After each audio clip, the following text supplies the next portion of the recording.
Hello students, my name is Shilpa and I am a faculty of Social Studies in G3. So today we are going to start with your course content of class 9th of Social Studies, which carries total 4 books. First of all is India and the Contemporary World Part 1. ये basically हमारी history की बात करता है और इसमें हम लोग पार्ट 1 की बात क्यों कर रहे हैं, क्योंकि पार्ट 2 हमें क्लास 10th में जाकर के पढ़ना होगा. पहले हम लोग पार्ट 1 कंप्लीट करेंगे इन आर क्लास 9th. तो अब इस बुक में हमारा जो कोर्स है वो किस तरह से है. इस बुक में टोटल हमारे 2 सेक्शंस है. जो फर्स्ट सेक्शन है उसमें हमारे 3 चैप्टर्स हैं and the second section contains 2 chapters. अब हमें लेकिन करने कितने चैप्टर्स है. फर्स्ट सेक्शन में नो चॉइस 3 चैप्टर्स ही करने होंगे, बट सेकेंड सेक्शन में जो हमारे पास 2 चैप्टर्स है उसमें से कोई एक चैप्टर हमें चूज़ करना होगा. एनी वन, हम जो सा चाहे वो चूज़ कर सकते हैं उसमें. यानी कि हमारे हिस्ट्री में टोटल 4 चैप्टर्स हैं हमारे. So now next is our contemporary India. Contemporary India is our geography, जिसमें हमारे जो भी चैप्टर्स है उसमें हमें सिर्फ इंडिया के बारे में पढ़ना है. इंडिया की size, location, drainage, climate, wildlife, हर एक चीज़ हमें सिर्फ इंडिया के बारे में पढ़नी होगी in class 9th. And third one is democratic politics part 1 again, क्योंकि सेकेंड पार्ट हमारा क्लास 10th में होगा.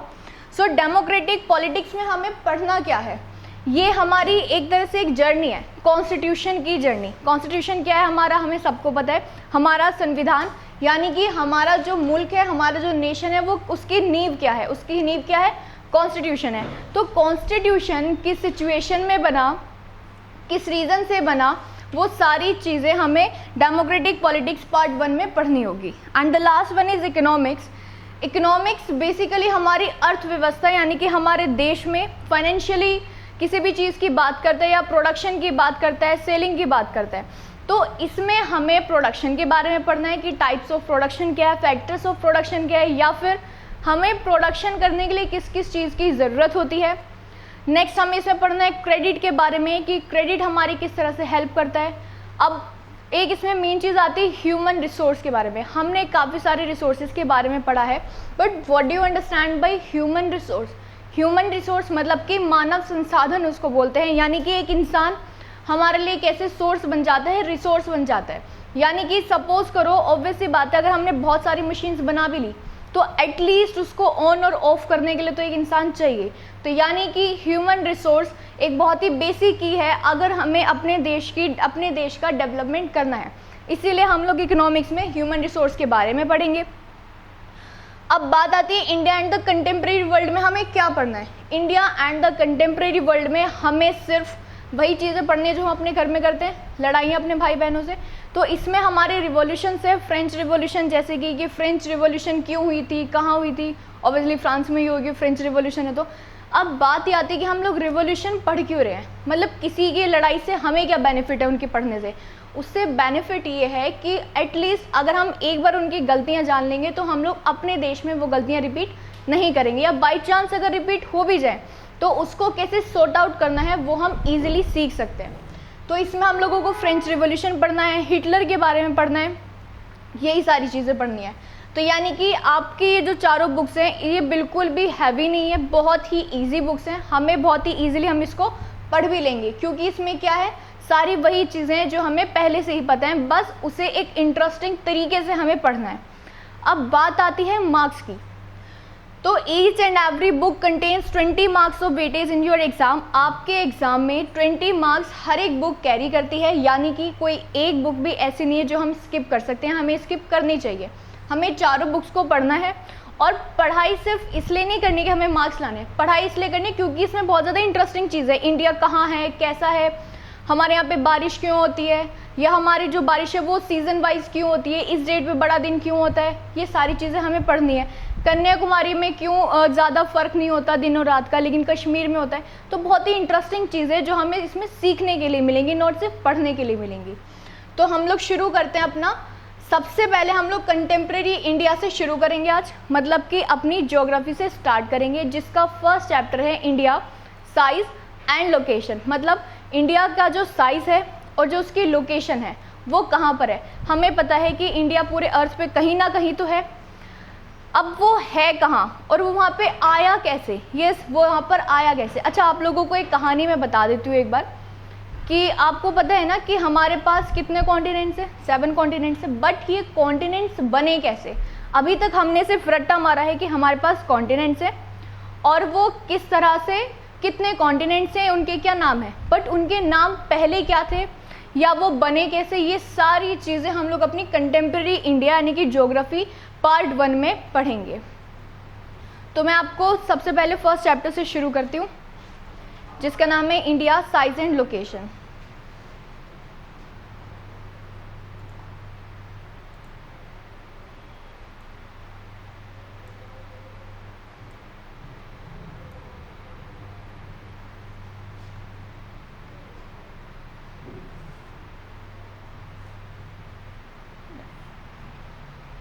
तो सबसे पहले हम लोग अपने चैप्टर में साइज एंड लोकेशन जो उसका नाम है, तो लोकेशन पहले हम लोग पढ़ेंगे, उसके बाद हम लोग साइज की बात करेंगे।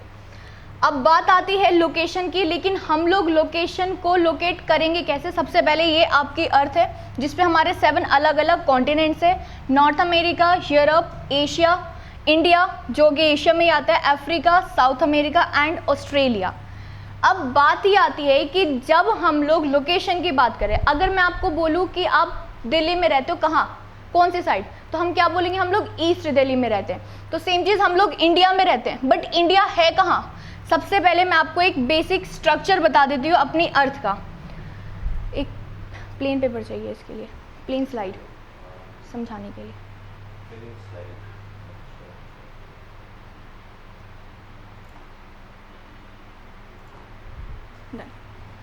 तो ये हम लोग सबसे पहले अर्थ के बारे में पढ़ते हैं। सपोज ये हमारी अर्थ है। अब बात ये आती है कि ये इतनी बड़ी अर्थ है, लेकिन हम इस पे लोकेट कैसे करेंगे। देखो सबसे पहले हमने कुछ इमेजिनरी लाइंस अपनी अर्थ पे बनाई हुई हैं, ये आप लोगों को पता है, शायद ना भी पता हो क्योंकि अभी तक हमने उनके नाम पता है, हमें नाम पढ़े हैं, लेकिन वो है क्या एक्चुअल में, ये तो हमने कभी पढ़ा ही नहीं। तो अब पढ़ लेते हैं कि हमने कुछ इमेजिनरी लाइंस बनाई हुई हैं, जैसे कि फर्स्ट ऑफ ऑल ये हमारे इक्वेटर है, इक्वेटर, और इसका रोल क्या है, ऑब्वियसली बात है वो इक्वेटर बोल रहा है, तो इक्वेटर से हमें समझ में आती है एक ऐसी लाइन, एक ऐसी इमेजिनरी लाइन जो एक अर्थ को इक्वल टू हेमिस्फीयर्स में डिवाइड करती है। Why we are telling hemisphere, hemisphere क्योंकि हमारी अर्थ अभी तक हमने देखा कि सर्कल है, but no it's not circle, it's sphere. आपने अपनी फुटबॉल देखी है, उसी शेप की हमारी क्या है, अर्थ है, मतलब कि वो एक 3D स्ट्रक्चर है, ना कि वो एक सिंपल सर्कल है। तो अब हमारी बात ये आती है कि हमने ये लाइंस बनाई क्यों हैं।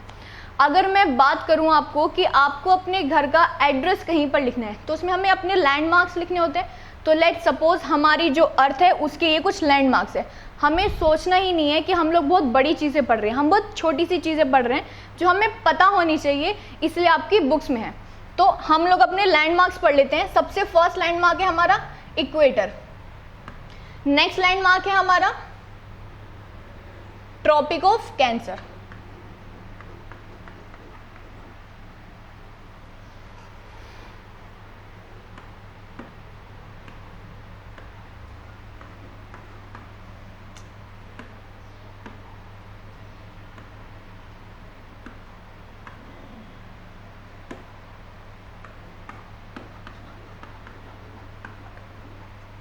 Tropic of Cancer, and the next one is Tropic of Capricorn.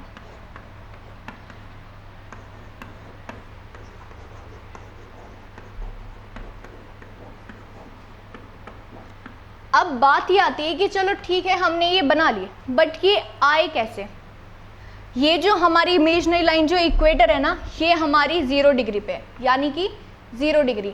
जब हम लोग कोई भी शुरू करते हैं, कुछ भी चीज़ शुरू करते हैं, तो वो कहाँ से शुरू होती है, कोई भी एंगल 0 डिग्री से शुरू होता है। अब अगर हम लोग लेट सपोज इसको ऐसे एक स्ट्रेट लाइन बना दें, तो ये कितने का एंगल बन जाएगा हमारा, 90 डिग्री का बन जाएगा।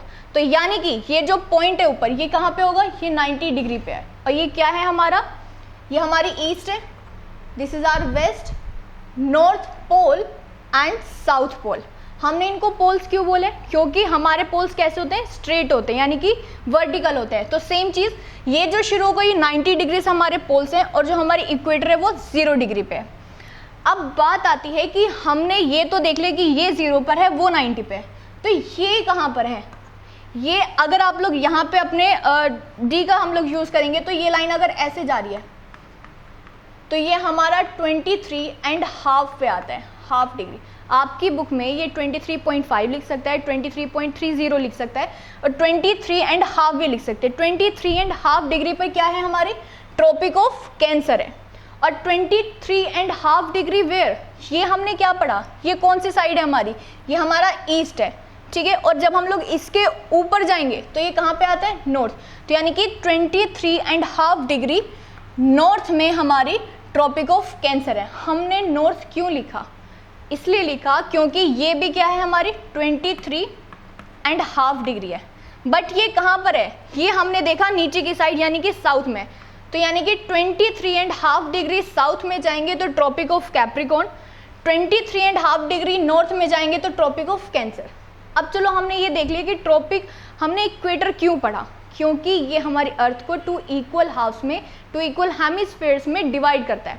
बट ट्रॉपिक ऑफ कैंसर का क्या काम है, या फिर ट्रॉपिक ऑफ कैप्रिकॉर्न का क्या नाम है, क्या काम है। लेट्स सपोज कि हमारी जो इंडिया है वो ये है, ये हमारा इंडिया है,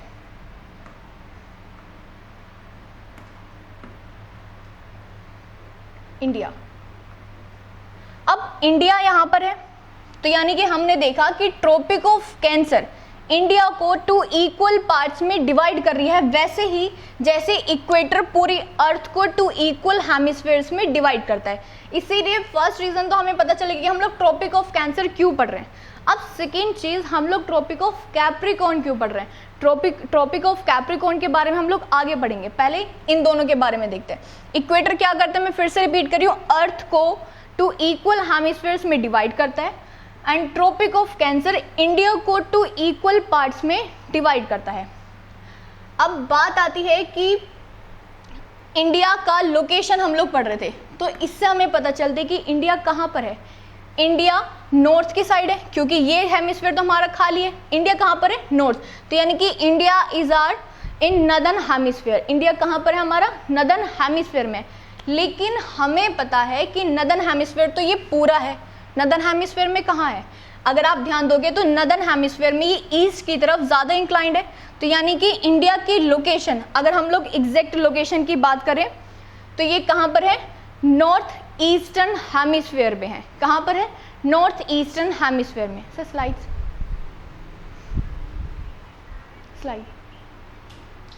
हाँ, इसको ऐसे रखना है। यानी कि हमारा सेम चीज, फर्स्ट पॉइंट है कि India entirely lies in northern and eastern hemisphere. यानी कि इंडिया जो है वो हमारा exact northern and eastern hemisphere में। एक बात ध्यान रखना कि ना ही आपको सिर्फ नदर्न हेमिस्फीयर लिखना है, ना ही ईस्टर्न हेमिस्फीयर, आपको नॉर्थ ईस्टर्न हेमिस्फीयर लिखना होगा, वरना उसका मार्क आपको हाफ ही मिलेगा। अब ये देखो, ये हमारी कौन सी लाइन है, ये इक्वेटर है। क्यों, क्योंकि एक तो 0 डिग्री पर है, सेकेंड चीज ये हमारी अर्थ को इक्वल पार्ट्स में डिवाइड कर रही है। अब अगर हम लोग बात करें अपनी ट्रॉपिक ऑफ कैंसर की, तो ये हमारा ट्रॉपिक ऑफ कैंसर है और ये ट्रॉपिक ऑफ कैंसर इंडिया को डिवाइड कर रहा है और ये यहाँ पर आएगा, यानी कि 23.5 डिग्री नॉर्थ में। Got it. अब सेकेंड चीज आती है कि the Tropic of Cancer 23 degree 30 minute, ये क्या है, 23 डिग्री 30 मिनट। इसको इंच नहीं बोलना है, ये मिनट नॉर्थ है। अब ये मिनट कहाँ से आया, ऐसा तो होगा नहीं कि अगर मैं आपको बोलूँ कि आपको अर्थ पे जाना है, मतलब अर्थ पे इंडिया पे जाना है और आपको 23.5 चलना होगा लेकिन 30 मिनट चलना होगा, ऐसा तो होगा नहीं, क्योंकि 30 मिनट चल के कोई इंडिया की एग्जैक्ट लोकेशन नहीं मिल सकती। कोई किसी के कदम बड़े हो सकते हैं, किसी के स्टेप्स छोटे हो सकते हैं। तो ये तो समझ में आ गया कि इस मिनट का मतलब कुछ और है। अब वो क्या है वो हम लोग आगे पढ़ेंगे, वो एक एक्स्ट्रा क्वेश्चन है आपका। तो बात आती है कि the Tropic of Cancer 23.5 degree divides India into 2 equal parts. ये इंडिया को 2 इक्वल पार्ट्स में डिवाइड करता है। And the last one is कि इंडियाज मेन लैंड। अब बात ही आती है, सपोज करो आपने फ्लिपकार्ट पे कुछ ऑर्डर किया, तो आप उसे क्या बोलोगे कि अगर वो आपसे पूछ रहे कि आप कहाँ रहते हो, तो यू कांट से हिम ना कि मैं चिंटू के घर के साइड में रहता हूँ, ऐसे नहीं है बोल सकते हम। तो हमें क्या बोलना होगा, हमें उसे कुछ पर्टिकुलर लैंडमार्क्स बताने होंगे कि इस लैंडमार्क से इतनी दूर मेरा घर है। तो इतनी दूर वो जो है उसका, वो कहाँ से आएगा हमारा,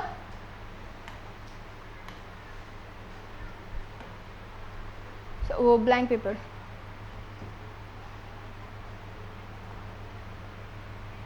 ओके डन। तो हमें क्या बताना होगा कि इंडिया पर आने के लिए आपको यहाँ से इतना ऊपर यानी कि और यहाँ से इतना नीचे, ये पूरी एक चीज़ और मैं आपको बता दूं कि ये जो हमने लैंडमार्क्स बनाए ये सिर्फ 3 नहीं है, ये एक्चुअल में 5 है, लेकिन 9th क्लास में आपको सिर्फ 3 पढ़ने हैं। और ये ना सिर्फ 5 है ना ही सिर्फ 3 है, बल्कि काफ़ी सारे हैं। जैसे कि आपने अपना रैकेट देखा है ना, उस पर बहुत सारी इस तरह से लाइन्स बनी होती हैं तार, वैसे हमारी अर्थ पर है। तो ये जितनी भी लेटी हुई लाइन्स है, मतलब कि जितनी भी हॉरिजॉन्टल लाइन्स है, ये क्या है, हमारे लैटिट्यूड्स है। हम इसको याद रख सकते हैं कि ये लेटी हुई लाइन से क्या है, लैटिट्यूड है। और ये जितनी भी लॉन्ग वाली लाइन्स है, इसको हम क्या बोलते हैं, लॉन्गिट्यूड बोलते हैं। यानी कि अर्थ पे हमने जो इमेजिनरी लाइन्स बनाए हैं, we have some longitudes and some latitudes. तो हम लोग इन लॉन्गिट्यूड्स और लैटिट्यूड्स की हेल्प से ही किसी भी जगह को, कोई भी कॉन्टिनेंट, कोई भी स्टेट को हम लोग एग्जैक्टली लोकेट करेंगे। अब बात आती है कि लोकेट करने के लिए इंडिया को हमें क्या क्या देखना होगा। हमें इंडिया के लिए कुछ ये वाली लाइंस देखनी होंगी, जैसे कि इंडिया पर जाने के लिए आपको 4 लाइंस की जरूरत है। सबसे फर्स्ट कौन से, ये वाली और ये वाली। अगर हम लोग इन दोनों लाइंस का पता कर ले तो हमें क्या पता चल जाएगा कि इंडिया जस्ट इन दोनों के मिडिल में है। और कौन सी लाइंस पता करनी होंगी, ये वाली, यानी कि ये वाले लॉन्गिट्यूड्स दोनों। इससे क्या पता चल जाएगा कि इंडिया यहाँ पे। अच्छा, आपने अपने पहले ये गेम खेला होगा कि यू हैव अ बॉक्स जिसमें नंबरिंग की हुई है।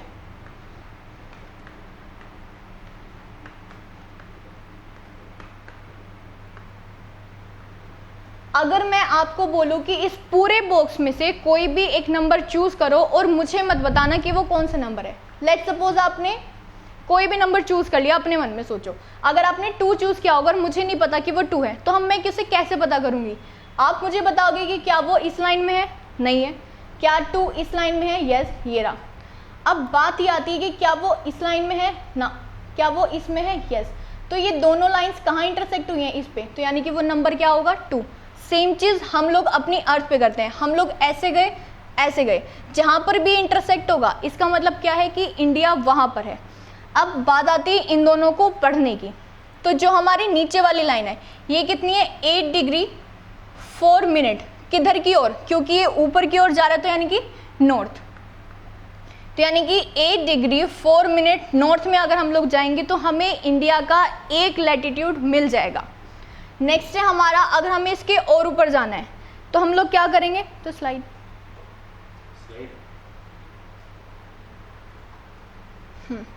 तो सबसे पहला लैटिट्यूड कौन सा हमारा, 8 डिग्री 4 मिनट नॉर्थ, और नेक्स्ट है हमारा 37 डिग्री 6 मिनट नॉर्थ। मतलब कि अगर मैं बोलूँ कि आपके पास 2 ये वाली लाइन्स है, तो ये वाली लाइन कौन सी है, 8 डिग्री 4 मिनट नॉर्थ, एंड ये वाली कौन सी है, 37 डिग्री 6 मिनट नॉर्थ। ये दोनों समझ में आया। अब नेक्स्ट है हम लोगों को कि हमें ये वाली लाइन्स चूज करनी है।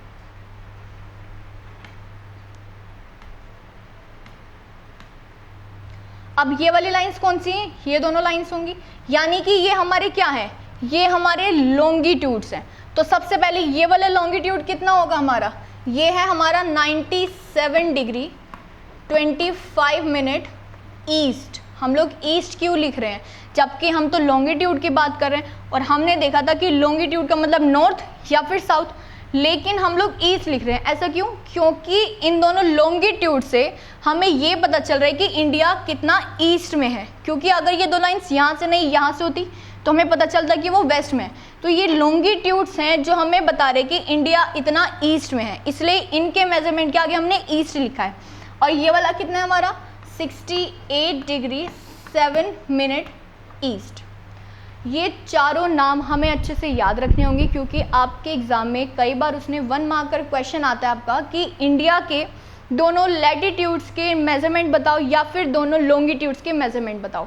आपको कंफ्यूज नहीं होना है कि लैटिट्यूड जो है हमारे, वो तो हमें क्या बताते हैं कि वो चीज़ ईस्ट में है या वेस्ट में है, नॉर्थ में या साउथ में। तो पता ये चलता है कि इन दोनों से पता चल रहा है कि वो हमारा नॉर्थ में है, इसलिए उन दोनों के आगे हम क्या लिखेंगे, नॉर्थ लिखेंगे। मैं फिर से रिपीट कर रही हूँ कि अगर हमें फर्स्ट लैटिट्यूड पे जाना है तो वो 8 degree 4 minute north and the second one is 37 degree 6 minute north. अगर हम लोग इन वाले लॉन्गिट्यूड्स की बात करते हैं तो इधर वाला 97 डिग्री 25 मिनट और इधर वाला यानी कि वेस्ट वाला 68 डिग्री 7 मिनट ईस्ट। इन चारों से हमें ये पता चलेगा कि इंडिया एक्चुअल में लोकेटेड कहाँ पर है। अब नेक्स्ट है हमारा, नेक्स्ट स्लाइड। अब नेक्स्ट है हमारा कि हमने ये इंडिया के बारे में पढ़ लिया कि ठीक है कि इंडिया कहाँ पर लोकेट है।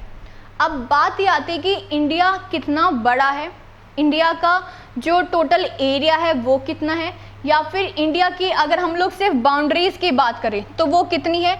और हमें पता है कि इंडिया एक ऐसा देश है जिसका हाफ पार्ट इंडियन ओशन में आता है और हाफ पार्ट एक लैंड सरफेस के पास आता है।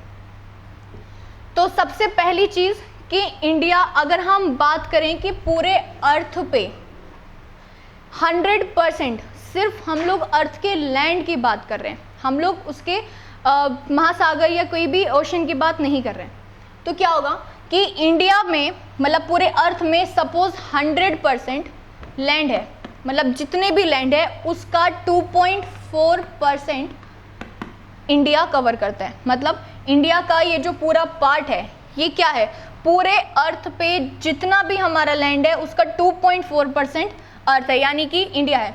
ये पूरी अर्थ है, ये 100% ज़मीन है, तो हम क्या बोल सकते हैं कि इतना जो है वो इंडिया है, यानी कि हमारा फील्ड वाला पोर्शन क्या है, ये हमारा इंडिया है जो कि 2.4% है। अब हमें कैसे पता चलेगा एग्जाम में कि उसने हमसे 2.4% वाला क्वेश्चन पूछा है, हमें पता चलेगा ज्योग्राफिकल एरिया से। अगर उसने बोला कि आपको टोटल ज्योग्राफिकल एरिया बताना है तो कितना है 2.4%। नेक्स्ट आता है हमारा कि इंडिया का ये जो पूरा लैंड है ये कितना एरिया कवर करता है, तो ये 3.28 मिलियन स्क्वायर किलोमीटर है। हमें ये यूनिट्स का यूज़ करना बहुत इंपॉर्टेंट है। मैं फिर से रिपीट कर रही हूँ कि इंडिया का लैंड मास कितना है, हम लोग किसकी बात कर रहे हैं, लैंड मास की बात कर रहे हैं। मतलब कि इंडिया का पूरा कवरेज कितना है 3.28 मिलियन स्क्वायर किलोमीटर। कितना है 3.28 मिलियन स्क्वायर किलोमीटर। अब नेक्स्ट आता है हमारा कि अगर मैं आपको बोलूं कि चल मैं तेरे को आज का दिन दे रही हूँ या जितने भी दिन ले लो कि तुम्हें इंडिया की बाउंड्री पे घूम कर आना है, तो आप आकर मुझे बताओगे कि मैंने इतना ट्रैवल किया। वो कितना ट्रैवल किया, वो आप कितना ट्रैवल करोगे 15,200 किलोमीटर। मतलब कि अगर मैं बोलूँ कि आपको इस तरह से पूरे इंडिया को इस तरह से पूरा कवर करके आना है ऊपर तक, जम्मू कश्मीर तक, तो आप क्या बोलोगे कि 15,200 किलोमीटर हम लोगों ने रन किया है। अब नेक्स्ट आता है हमारा कि अगर मैं ये कह दूं कि ये तो पूरी बाउंड्री थी हमारी। अब इंडिया एक ऐसी कंट्री है, मैंने अभी बताया था कि इंडिया हाफ पार्ट उसका कहाँ पे आता है, ओशन की तरफ आता है। जब कोई एक ऐसा एरिया जो 3 साइड से पानी से घिरा होता है, सिर्फ 3 साइड्स, क्योंकि अगर चारों साइड से होगा तो क्या बन जाएगा, वो एक आइलैंड बन जाएगा। और इंडिया क्या है, तीनों साइड से, इधर अरेबियन सी, इधर इंडियन ओशन और इधर बे ऑफ बंगाल। तो यानी कि इतना पार्ट जो हमारा है वो क्या है, इतना, ये हमारा पेनिनसुलर पार्ट है, पेनिनसुला। जब कोई एरिया 3 साइड से पानी से घिरा होता है तो उसे हम कौन सा पार्ट बोलते हैं, पेनिनसुला बोलते हैं। तो अब बात आती है कि ये हमारी कोस्ट लाइन भी है, तो इंडिया की जो कोस्ट लाइन है वो कितनी है? अभी तक आपने 5th to 8th क्लास में पढ़ा था कि इंडिया की जो कोस्ट लाइन है वो 7,516 है, पर 9th क्लास में आपको उसमें एक चीज़ ऐड करनी होगी, 0.6 किलोमीटर। अगर 0.6 नहीं होगा तो वो गलत आंसर होगा, यानी कि इंडिया की टोटल कोस्ट लाइन कितनी है? 7,516.6 किलोमीटर। अभी तक हमने क्या क्या पढ़ा? इंडिया के दोनों लैटिट्यूड्स, इंडिया के दोनों लॉन्गिट्यूड्स, इंडिया की कोस्ट लाइन की मेजरमेंट, इंडिया की पूरी टोटल बाउंड्री, उसका लैंड मास और उसकी ज्योग्राफिकल एरिया। अब ये सारे पॉइंट्स क्यों पढ़े हमने? क्योंकि आपके एग्जाम के लिए बहुत ज़्यादा इंपॉर्टेंट है। इसके 1 मार्कर क्वेश्चंस होंगे और जो 5 मार्कर क्वेश्चंस भी आते तो उसमें भी आपको इन मेजरमेंट्स का यूज़ करना होगा।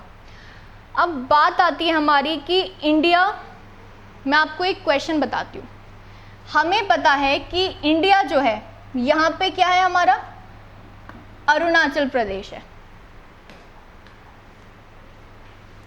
क्या है यहाँ पे हमारा? अरुणाचल प्रदेश, इधर की साइड, और इधर क्या है हमारा? गुजरात। और हमें ये पता है कि जब सन वो कौन सी साइड उगता है? ये हमारी ईस्ट है, वो ईस्ट में उगता है और वेस्ट में छिप जाता है। तो जब वो ईस्ट में उगता है तो इसका मतलब ये है कि आंध्र प्रदेश में सुबह पहले हो जाएगी। कितनी पहले होगी?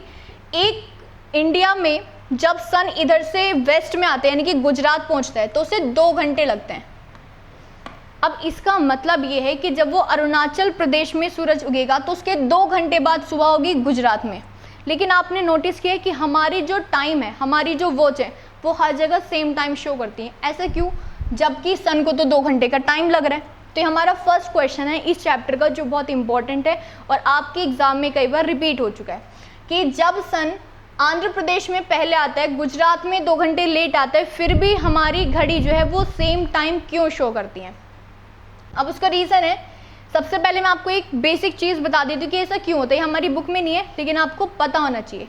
हमें पता है कि एक लॉन्गिट्यूड को कवर करने के लिए 4 मिनट लगते हैं। मतलब कि जब सन एक लॉन्गिट्यूड कवर करता है ना तो उसको 4 मिनट लग जाती है। और हमें पता है कि इन दोनों का जो डिफरेंस है वो 30 डिग्री है 1 डिग्री कवर करने में। तो अगर 30 डिग्री वो कवर कर रहा है और 1 डिग्री कवर करने में 4 मिनट लग रही थी, तो यहाँ पे कितने लगेंगे? 4 3 12, यानी कि 120 मिनट। और 120 मिनट का मतलब क्या है? 2 आवर्स। तो ये तो पता चल गया कि 2 घंटे क्यों लग रहे हैं, क्योंकि इनके बीच की जो डिग्रीज हैं, जो यहाँ पे हमने डिग्रीज पढ़ी थी, वो क्या है? इन डिग्रीज के बीच में 30 डिग्री का डिफरेंस है और उस 30 डिग्री के डिफरेंस को कवर करने के लिए उसे 120 मिनट लगेंगे, इसलिए टोटल 2 आवर्स है। तो इसलिए हमारे क्वेश्चन में 2 आवर्स की बात की है और ये एग्जैक्ट नहीं है, ये आपका अप्रोक्सीमेशन है जो 9th क्लास के अकॉर्डिंग दिया हुआ है। इसे मैं आपको एक बार बता देती हूँ कि ये 30 डिग्री 30 डिग्री हमें मिला कहाँ से। हमने पढ़ा था कि इधर का जो एक्सटेंट है वो कितना है? 97 डिग्री, या मान लेते हैं अभी के लिए कि ये पॉइंट है 25, और इधर कितना था? 68.7। तो अगर हम इन्हें माइनस करेंगे तो 5 यहाँ पे क्या आ जाएगा? सेम 5, यहाँ से कैरी लिया, यहाँ पर 16 हुआ, 16 माइनस 8 और यहाँ से कैरी लिया था 8 माइनस 6 2, तो लगभग 28.55 आ गया हमारा डिग्रीज।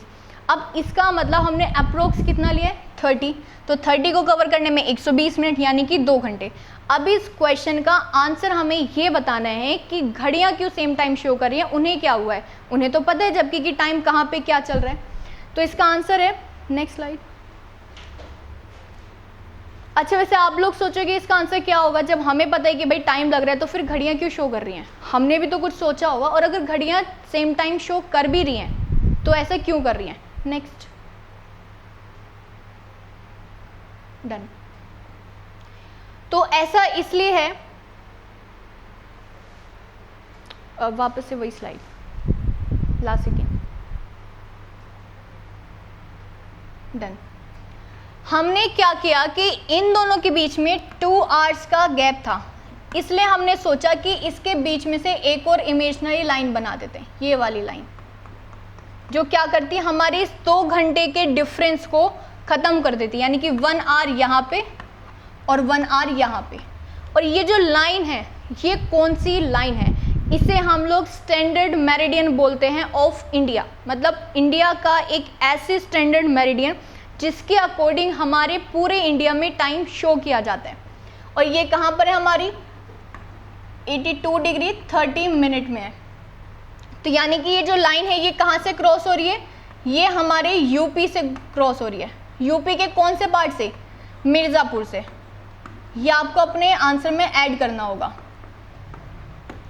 कि अब बात ये आती है कि देखो मैं आपको नॉर्मली एक्सप्लेन करती हूँ कि हमारे देश में जब 2 घंटे का डिफरेंस है, तो अगर मैं बोलूँ कि एक ट्रेन इधर से आ रही है अरुणाचल प्रदेश से और वो इस टाइम पे आ रही है, तो गुजरात वो इस टाइम पर पहुँचेगी, बट एक्चुअल टाइम के अकॉर्डिंग वो किसी और ही टाइम पर पहुँचेगी।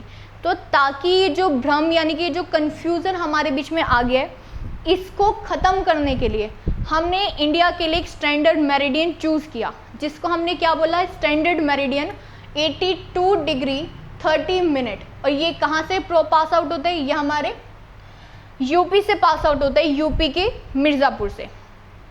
तो अब जो हमारा टाइम शो होगा वो ना ही गुजरात के अकॉर्डिंग होगा, ना ही अरुणाचल प्रदेश के, वो कहाँ के अकॉर्डिंग होगा? इस स्टैंडर्ड मेरिडियन के अकॉर्डिंग होगा। इसी वजह से पूरे इंडिया में जो टाइम शो होता है वो सेम टाइम शो होता है, क्योंकि वो टाइम एक्चुअल में स्टैंडर्ड मेरिडियन के अकॉर्डिंग चूज़ होता है, ना ही वो गुजरात के अकॉर्डिंग चल रहा है, ना ही वो अरुणाचल प्रदेश के अकॉर्डिंग चल रहा है। अब चाहे सूरज इधर पहले होगी या उधर पहले होगी, हमारा जो टाइम शो होगा वो किसके अकॉर्डिंग होगा?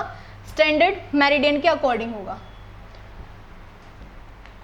अब नेक्स्ट है हमारा कि मैंने आपको बताया था कि जो इंडिया है वो बना कैसे है। हमें ये पता है कि इंडिया जो पूरी अर्थ है ना, उस पे सारे कॉन्टिनेंट्स एक साथ थे, मतलब पूरा लैंड एक साथ था, जिसको पहले नाम बोला गया था पेंजिया। मतलब ये जितने भी कॉन्टिनेंट्स है वो पहले हमारे कॉन्टिनेंट्स नहीं थे, पहले हमारे पास सिर्फ एक ही कॉन्टिनेंट था। पूरा जो लैंड मास था वो पेंजिया, और जो पूरा हमारा ओशन था वो पेंथलासा। अब ये सब लोग अलग कैसे हुए? इसका जो मेन रीज़न है वो है टेक्टोनिक प्लेट्स। और ये टेक्टोनिक प्लेट्स एक थ्योरी है, जैसे हमारे पास साइंस में थ्योरी होती है, ये थ्योरी हम लोग अपने सेकेंड चैप्टर में पढ़ेंगे। अभी के लिए इस थ्योरी को हम लोग अर्थक्वेक बोल सकते हैं, कि जब हमारे पूरी अर्थ पे अलग अलग तरह से अर्थक्वेक्स आते रहे, जितने ज़्यादा अर्थक्वेक, जितनी ज़्यादा रेडिएशंस के थे, हमारा जो लैंड था वो क्रैक होने लगा। अब जब वो क्रैक हुआ तो वो 2 पार्ट्स में क्रैक हुआ। सबसे पहले एक ऊपर वाला पार्ट और एक नीचे वाला पार्ट। जो नीचे वाला पार्ट था उसे हमने गोंडवाना लैंड बोला। अब गोंडवाना लैंड में था कौन कौन? उसमें इंडिया, अंटार्कटिका, ऑस्ट्रेलिया और भी कुछ देश थे। अब क्या हुआ कि सबसे पहले सब कुछ एक था, साउथ अमेरिका और अफ्रीका भी एक साथ था। उसके बाद में इंडिया, अंटार्कटिका एंड ऑस्ट्रेलिया, ये सभी लोग एक साथ मिले हुए थे। अर्थक्वेक की वजह से, और ये कब की बात है? तकरीबन 170 मिलियन ईयर्स अगो की बात है, यानी कि 170 मिलियन साल पहले ये सब हुआ था कि इंडिया, अंटार्कटिका और ऑस्ट्रेलिया साउथ अमेरिका और अफ्रीका से अलग हुए। इनके बीच में एक पॉइंट था जो अभी भी है, मडागास्कर, वो अभी भी है, लेकिन वो ना ऊपर रहा ऊपर वाले लैंड में, ना ही नीचे वाले लैंड में, वो अलग ही हो गया। इसलिए वो हमारे एक आइलैंड है, क्योंकि उसके चारों ओर पानी है। तो बात आती है कि इंडिया क्या हुआ? इंडिया गोंडवाना लैंड का एक पार्ट बन गया, लेकिन बाद में जाके वो वहाँ से भी अलग हो गया। ये अब हमारा इंडिया है। ये अब ये इंडिया फिर से जितने भी हमारे टेक्टोनिक प्लेट्स में जितने भी मूवमेंट हुई, या जो हम बोल सकते हैं कि जो हमारे अर्थक्वेक्स आए, उसकी वजह से इंडिया थोड़ा ऊपर खिसकने लगा, और ऊपर जा कर के वो क्या हुआ? हमारी जो यूरेशियन प्लेट है उससे जा कर के वो टकरा गया। अब मैंने ये क्यों बोला कि वो यूरेशियन प्लेट है? उसका नाम यूरेशियन प्लेट क्यों आया? हमें पता है कि इंडिया जहाँ पर है उसके ऊपर एशिया और यूरोप का सबसे ज़्यादा पार्ट है, इसलिए उन दोनों के नाम को मिक्स करके हमने बनाया यूरेशियन प्लेट। तो यानी कि इंडिया किसका पार्ट है? यूरेशियन प्लेट का पार्ट है। ये हमारा था। एक्चुअल में हुआ कैसे? एक्चुअल में इंडिया बना कैसे, और इंडिया बनने के बाद वो एशिया के पास क्यों गया? उसकी मूवमेंट की वजह से, टेक्टोनिक प्लेट्स की थ्योरी की वजह से हमें ये पता चल जाएगा कि एक्चुअल में ये हुआ कैसे था। ये फर्स्ट चैप्टर के लिए हमारी सिर्फ एक कहानी थी, क्योंकि हमने इसकी लोकेशन पढ़ी है और हमें पता होना चाहिए कि वो लोकेशन बनी कैसे। जैसे कि हम लोग बोल सकते हैं कि अब बिहार के जितने भी यहाँ पे लोग थे वो शिफ्ट हो गए हैं। क्यों शिफ्ट हो गए हैं? कोई भी हमारे यहाँ पे जो फाइनेंशियल क्राइसिस चल रही है, जो भी पेंडेमिक आया हुआ है, उसकी वजह से। तो सेम चीज़ इंडिया भी वहाँ पर कैसे पहुँचा? जो भी हमारे अर्थक्वेक्स आए, जो भी हमारी मूवमेंट्स हुई थी, उसकी वजह से। नेक्स्ट, तो अब ये आपका क्वेश्चन है, इसे मैं एक्सप्लेन कर देती हूँ। आपको अपने एग्जाम में इतना बड़ा आंसर नहीं लिखना है, ये सिर्फ समझने के लिए है। आपको नोट्स में मैं एग्जैक्ट आंसर दूंगी, जो आपको सिर्फ रटना नहीं है, सिर्फ पढ़ना है। उसके बाद कैसे लिखना है आंसर? हमें अपने कॉमन सेंस से लिखना है। क्यों? क्योंकि हमने पूरी कहानी पढ़ ली है कि वो चीज़ हुई कैसे। अब हमें किसी भी आंसर को रटने की या बुक में से रट्टा लगाने की बिल्कुल भी ज़रूरत नहीं है। तो आंसर है कि the longitudinal extent of India is 30 degree. हमने पढ़ा था दोनों के बीच का डिफरेंस कितना है? 30 डिग्री का है। The sun rises in the east and sets in the west. ये कॉमन सेंस है, हमें पता है कि ईस्ट में उगता है, वेस्ट में छिपता है। It takes 4 minute for the sun to move across 1 longitude. 1 longitude move करने के लिए सन को 4 मिनट लगती है, ये भी हम पढ़ चुके हैं। तो टोटल कितने हुए? 30 × 4 यानी कि 120 minutes in accordance with the local time. So the difference, ये जो डिफरेंस हमारा आ रहा था in the time might create confusion. इसकी वजह से हमारे बीच में कुछ कन्फ्यूजन हो सकता था in the air, rail timings, या फिर and so many other things across 2 states. In 2 states में हमारे बीच में काफ़ी ज़्यादा कन्फ्यूज़न क्रिएट हो सकता था। इसीलिए टू अवॉइड दिस कन्फ्यूज़न, इस कन्फ्यूज़न को अवॉइड करने के लिए हमने क्या किया? हमने एक स्टैंडर्ड प्राइम मेरिडियन लिया इंडिया का। ज़रूरी नहीं है कि आप प्राइम लिखो, स्टैंडर्ड मेरिडियन भी लिख सकते हैं, स्टैंडर्ड प्राइम मेरिडियन भी लिख सकते हैं, जो कि कितना था? 82 डिग्री 30 मिनट। अब the time at the standard meridian 82 degree 30 minute which passes through Mirzapur in UP is taken as the standard time of India followed all over the country। पूरे कंट्री में जो टाइम शो है वो किसके according हो रहा है? हमारा standard prime meridian of India के अकॉर्डिंग हो रहा है, जो कि 82 डिग्री 30 मिनट पे। मैं ये बार बार इसलिए रिपीट कर रही हूँ क्योंकि आपको ये याद होना चाहिए 1 मार्कर क्वेश्चन के लिए भी और इस क्वेश्चन के लिए भी। जब तक आपको इस एसटी में तब तक मार्क्स नहीं मिलेंगे आंसर्स के, जब तक आप उसके कीवर्ड्स नहीं लिखोगे, थोड़ा सा कॉमन सेंस नहीं लगाओगे। अगर आपने रट्टा मारा, उसका एज इट इज टीप करा गए, तो मार्क्स नहीं मिलने हैं। बाई चांस मिल भी गए तो उसका कोई मज़ा ही नहीं होगा मार्क्स का। अगर हम उस कहानी को सीख लें, समझ लें और अपने कॉमन सेंस से एक आंसर लिख कर आएंगे और उसके कीवर्ड्स भी लिख कर आएंगे, तो क्या होगा? हमें फुल मार्क्स मिलेंगे ही मिलेंगे। अब बात आती है कि ये जो ग्राफ है ये क्यों है?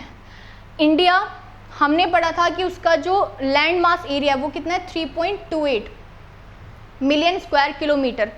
अब ये पूरे वर्ल्ड में 7th लार्जेस्ट देश है हमारा, जिस with land mass 3.28 million square kilometre. बाकी और भी, रशिया सबसे बड़ा है, उसके बाद Canada, USA, China, Brazil, Australia, then कौन सा आता है? इंडिया, जो कि कौन से नंबर पे? 7th नंबर पे। ये भी आपका 1 मार्कर क्वेश्चन है एक तरह से। अब नेक्स्ट आता है, बंद कर दूं। अब हम लोग नेक्स्ट क्लास में पढ़ेंगे अपना इंडिया एंड द वर्ल्ड। अभी तक हमने इंडिया की लोकेशन पढ़ ली, उसका साइज पढ़ लिया।